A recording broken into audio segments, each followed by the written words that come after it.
दोस्तों, political dynasty के बहाने आज हम चर्चा करेंगे राजनीतिक युवराजों की।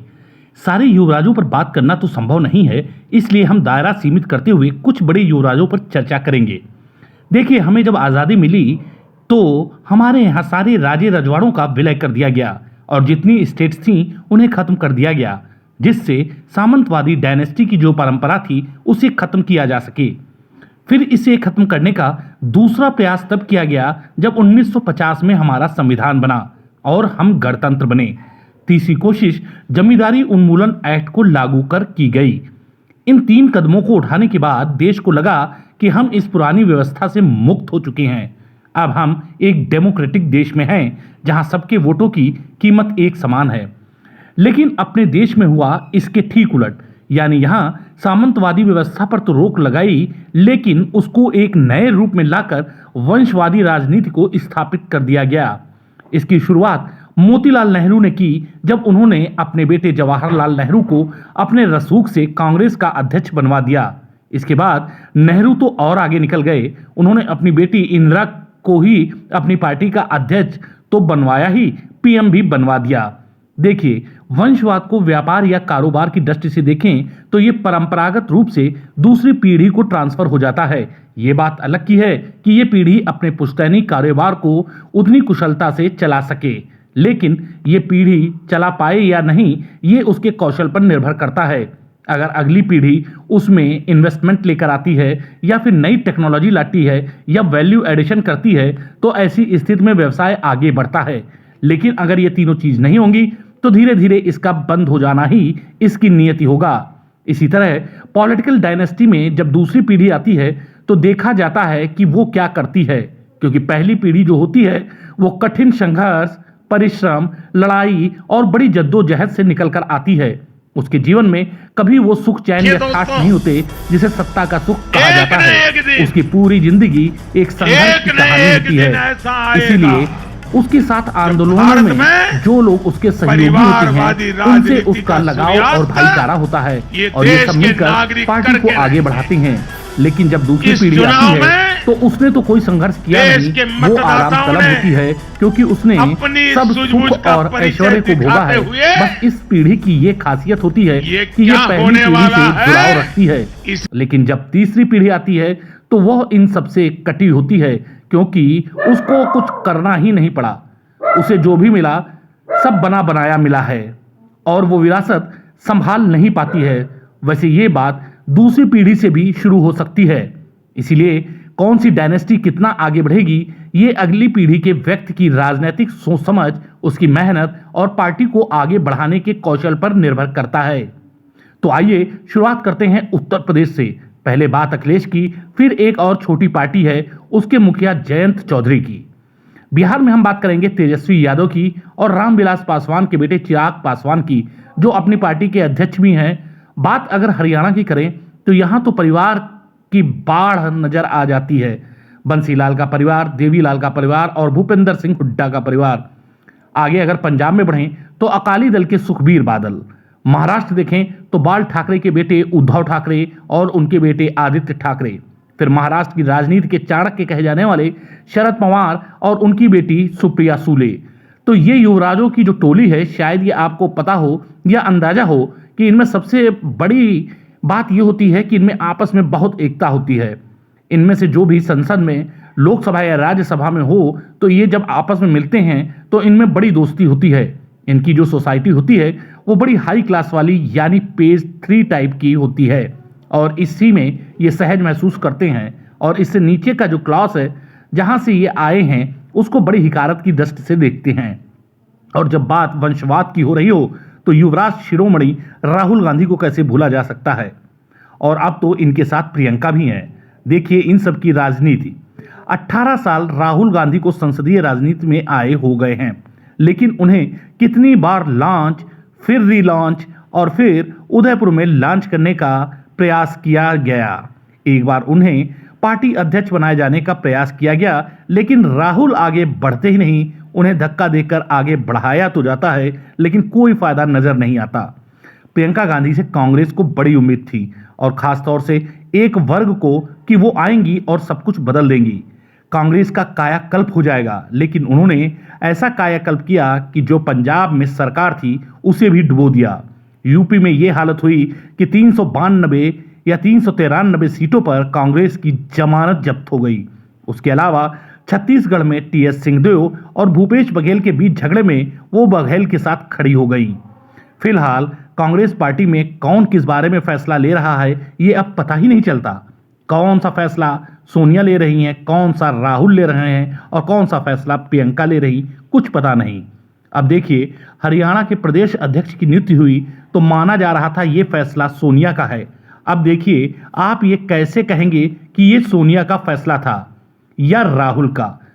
तो ये तीनों के आसपास जो नेता मौजूद होते हैं उनके बयानों से पता चलता है। सुरजेवाला राहुल गांधी के सबसे करीबी हैं, इसीलिए लंबे समय से मुख्य प्रवक्ता बने हुए हैं। और आप देखिए कि वो अध्यक्ष वाले फैसले पर एतराज जताते हैं और खुलेआम कहते हैं कि ये फैसला ठीक नहीं। तो सोचिए, सोनिया के फैसले पर सार्वजनिक रूप से सुरजेवाला एतराज जताएं तो ये राहुल की मर्जी और मंजूरी के बगैर हो ही नहीं सकता। इससे आप अंदाजा लगाइए कि क्या हो रहा है। दरअसल ये गांधी परिवार जो है वही असली वट वृक्ष है वंशवाद की राजनीति का। इसी ने देश के सभी राज्यों के राजनीतिक दलों को समझाया कि भले ही देश में सभी राजे रजवाड़े चले गए हों, भले ही सामंतवादी और राजशाही चली गई हो, लेकिन आप अपने परिवार को आगे खुलेआम बढ़ाइए, कोई कुछ नहीं बोलेगा, जनता का समर्थन भी मिलेगा, क्योंकि यहाँ के लोगों की सोच यही है कि जिस बिजनेस में माता या पिता हैं उसी व्यवसाय में औलाद जाए तो इसमें कोई बुरा नहीं है। देखिए, परिवार में बेटा और बेटी आगे जाएं ये बड़ी बात नहीं है, क्योंकि वो जाएगा तो ज्यादा से ज्यादा इतना होगा कि उसको टिकट मिल जाएगा, लेकिन जीत हार उस नेता के हाथ में नहीं है जिसके परिवार वालों को टिकट मिला। लेकिन जब बर्थ सर्टिफिकेट से पद तय होने लगे, यानी जैसे कांग्रेस पार्टी में जो अध्यक्ष रहेगा वो परिवार का ही व्यक्ति होगा और परिस्थितियां अनुकूल हुई तो पीएम भी इसी परिवार से होगा, तो ये तरीका गलत है।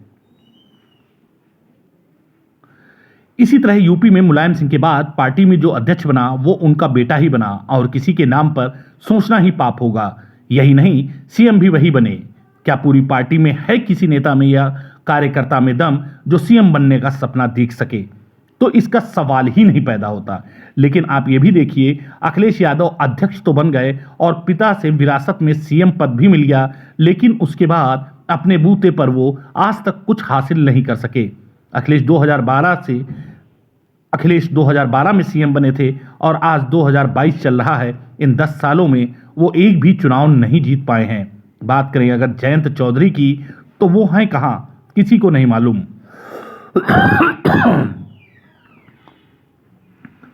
उनको भी अपने दादा चौधरी चरण सिंह और फिर पिता अजीत सिंह से राजनीति विरासत में मिली है।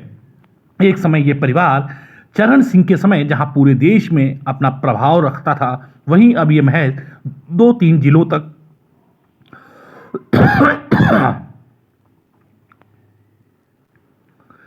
एक समय यह परिवार चौधरी चरण सिंह के समय जहां पूरे देश में अपना प्रभाव रखता था, वहीं अब यह महज 2-3 जिलों तक सीमित हो गया है। वो भी अगर इसका गठबंधन किसी के साथ हो गया तो ही प्रभाव नजर आता है। इसी तरह बिहार में आरजेडी में लालू के बाद अध्यक्ष उनका बेटा ही बनेगा। लालू जब जेल गए तो वो अपनी पत्नी राबड़ी देवी को सीएम बना दिए थे।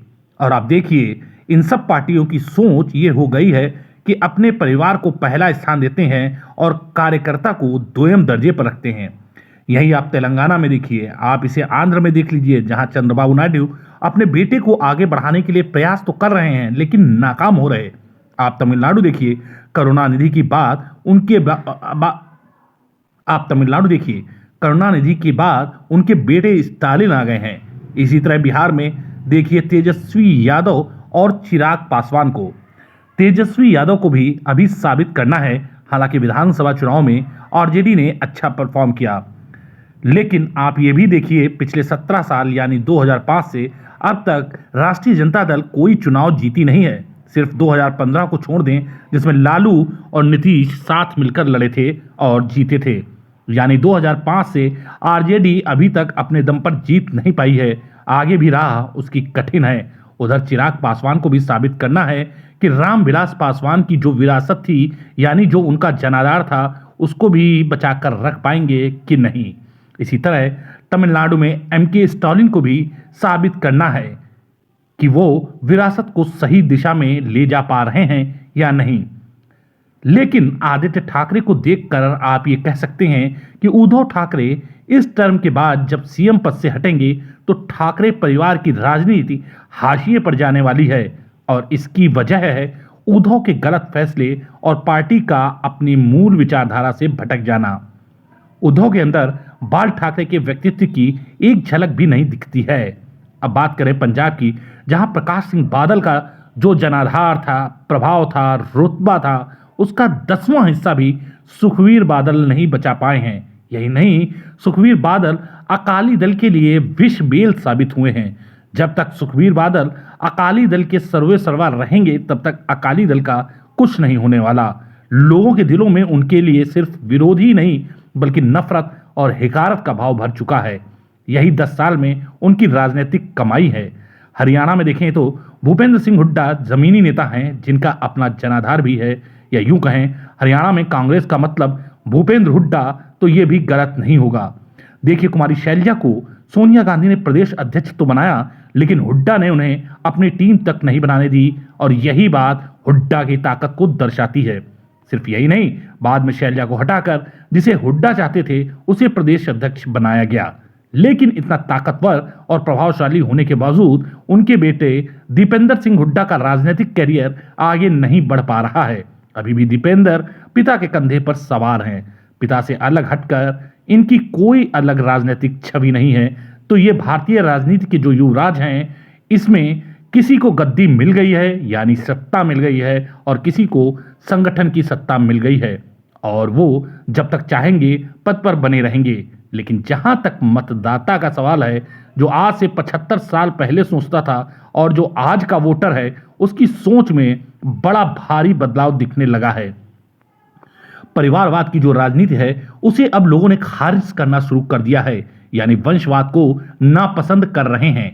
उनके दिमागों में ये बैठने लगा है कि ये वंशवादी पार्टियों के नेता कुछ भी सोचते हों, कुछ भी चाहते हों, लेकिन ये अपने परिवार के स्वार्थ से आगे कुछ सोच नहीं सकते। यानी ये आम जनता के भले के बारे में नहीं सोचते, ये सिर्फ अपने और अपने परिवार के बारे में ही सोचते हैं।